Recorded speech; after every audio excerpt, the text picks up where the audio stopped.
ঈশ্বর ভোগ চায় না, চায় ভাব। এইটা কম বেশি আমরা সকলেই জানি যে ঈশ্বরকে পুজো দিতে লাগে না, ঈশ্বরকে ভাব দিতে লাগে। ভাব বলতে আপনার কোনো গরম জিনিসের যে ভাবটা হয় সেই ভাব নয়। আমরা হৃদয় থেকে কাউকে ভালোবাসলে যে ভাব জন্ম নেয়, অর্থাৎ তাকে দেখার ইচ্ছা, তার সাথে কথা বলার ইচ্ছা, তাকে অনুভব করার ইচ্ছা, এমন হচ্ছে ভাব।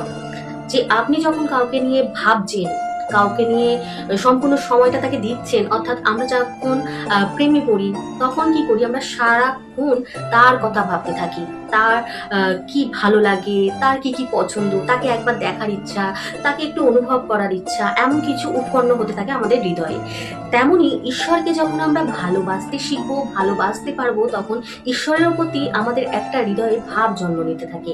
এবং সেই ভাবে কিন্তু ঈশ্বর চান। ঈশ্বর কোনো ভোগ, কোনো নৈবেদ্য, কোনো উপহার কিংবা কোনো তপস্যা, যজ্ঞ, এরম কিছুই চান না। শুধু চান আপনার হৃদয়ে ঈশ্বরের প্রতি একটু ভাব, একটু প্রেম, একটু ভালোবাসা।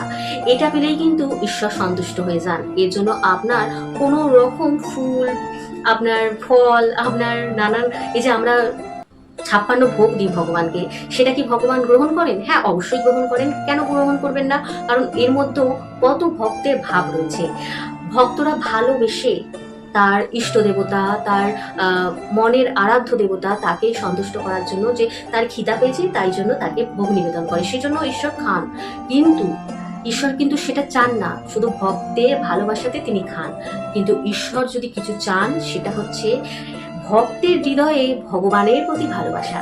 আর সেই ভালোবাসায় ভগবান এতটাই পাগল হয়ে যায় যে তিনি সবকিছু করতে পারেন।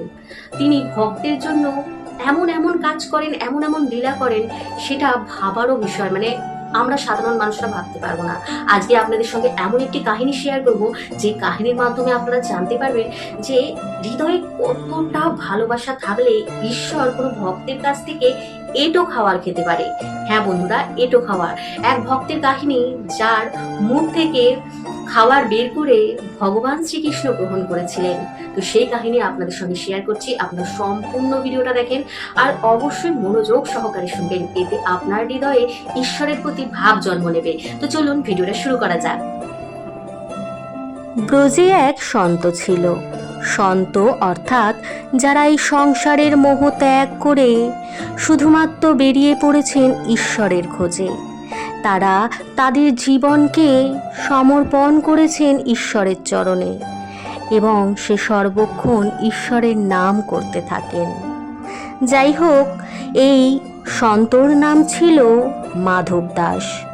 সে অপরিসীম কিংবা অনন্ত ভক্ত ছিল শ্রীকৃষ্ণের।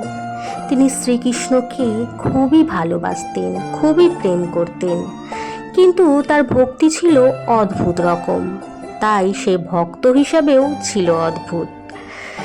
সে সব জায়গায় শ্রীকৃষ্ণকে দেখতেন, অর্থাৎ প্রতিটি জীবের মধ্যে, প্রতিটি প্রাণীর মধ্যে, প্রতিটি সাধু সন্ত সকলের মধ্যে তিনি শ্রীকৃষ্ণকেই দেখতেন। আর আসল সত্য তো তাই, ঈশ্বর তো প্রতিটা জীবের মধ্যে রয়েছে, প্রতিটি প্রাণীর মধ্যে রয়েছে। মাধব দাসের বড় সুন্দর স্বভাব ছিল।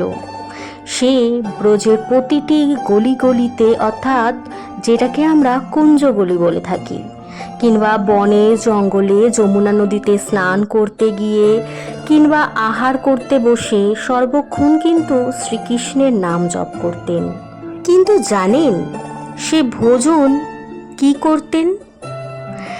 ব্রজের আশ্রমে যে সাধু সন্ত আসত, তারা যে ভোজন করতেন, তারপর সে ভোজন করার পর সে সাধু সন্তর পাতে যে এঁটো খাওয়ারটা পড়ে থাকতো, অর্থাৎ যে খাবারগুলো তারা গ্রহণ করতে পারতেন না, বাকি অংশটা যেটা পাতের মধ্যে ফেলে রাখতো, তো সেটাকে জড়ো করতেন, অর্থাৎ প্রতিটা সাধুর পাতের মধ্যে থেকে একটু একটু করে সংগ্রহ করে একটা পাত্রের মধ্যে রাখতেন এবং প্রথমে সেই ভোজন ভগবান শ্রীকৃষ্ণকে নিবেদন করতেন, তারপর সেই ভোজন নিজে গ্রহণ করতেন।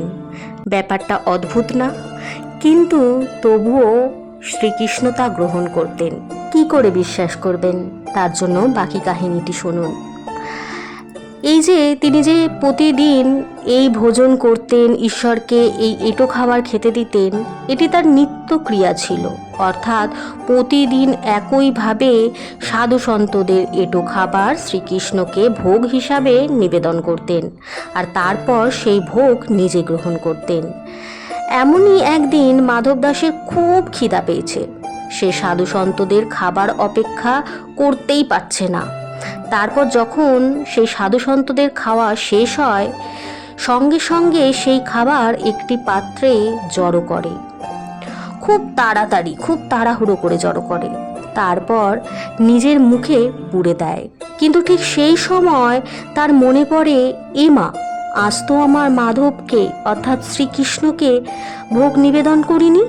তাকে ভোগ নিবেদন না করে আমি কি করে খাবো? ছি ছি, আমি আমার মাধবকে সেই খাবার না দিয়ে নিজের মুখে পুরে নিয়েছি আর সেটা খেতে বসেছি।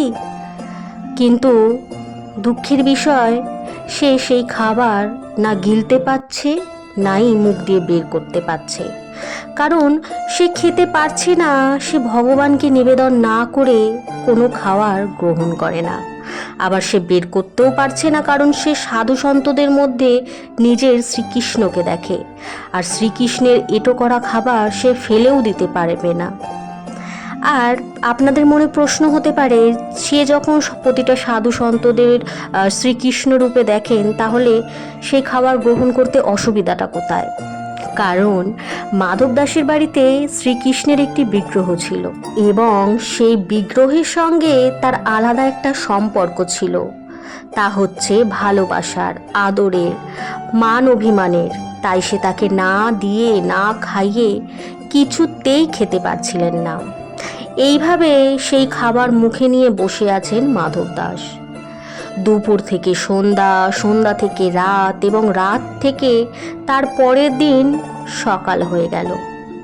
সে তবুও সেই খাবার গিলতেও পারেনি, ফেলতেও পারেনি। অনবরত চোখ দিয়ে জল পড়তে থাকছে। সেই সময় হঠাৎ মাধব দাসের সামনে শ্রীকৃষ্ণ এসে প্রকট হলেন এবং মাধব দাসকে বললেন, মাধব, কি হয়েছে? কেন কাঁদছিস?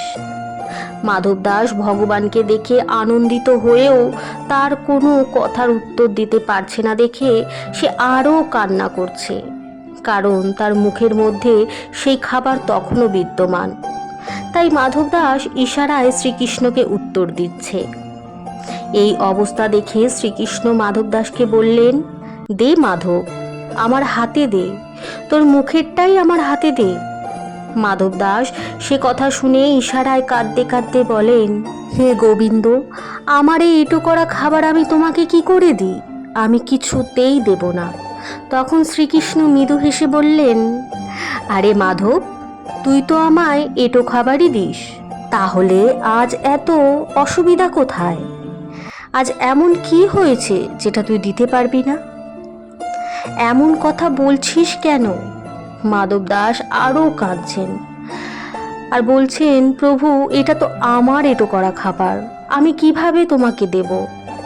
তখন শ্রীকৃষ্ণ বললেন, আরে দে আমাকে, তুই যে প্রতিদিন সেই সাধু সন্তদের খাবার আমাকে নিবেদন করিস, তাদের সবার থেকে তুই আমার বেশি প্রিয়, নে দে এবার। মাধব তো কেঁদেই চলেছে এত ভালোবাসা দেখে, কিন্তু এমন পরিস্থিতি যে সে কোনো কথা বলতে পারছে না। ফুপিয়ে ফুপিয়ে কাঁদতে কাঁদতে ভাতের একটা দানা মুখ থেকে বেরিয়ে আসে এবং সেটি মাটিতে পড়ে যায়। শ্রীকৃষ্ণ সেই ভাতের একটি দানা মাটি থেকে কুড়িয়ে মুখে পুরে দেন এবং সেটা খেয়ে অন্তর্ধান হয়ে যান। তাহলে ভাবুন তো, শ্রীকৃষ্ণকে এই ভক্ত কি নিবেদন করেছিল? এঁটো খাওয়ার। আর আমরা কত আচার বিচার করেও, জাঁক জমক করেও ভগবানকে দেখতে পাওয়া তো দূরের কথা, অনুভবই করতে পারি না।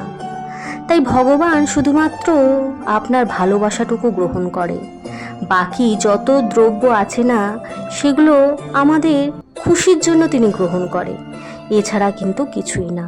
তাই ঈশ্বরকে যদি কিছু দেওয়ারই থাকে, তাহলে আপনার হৃদয়ে ঈশ্বরের প্রতি একটু ভালোবাসা রাখুন, সেটিই তিনি গ্রহণ করবেন।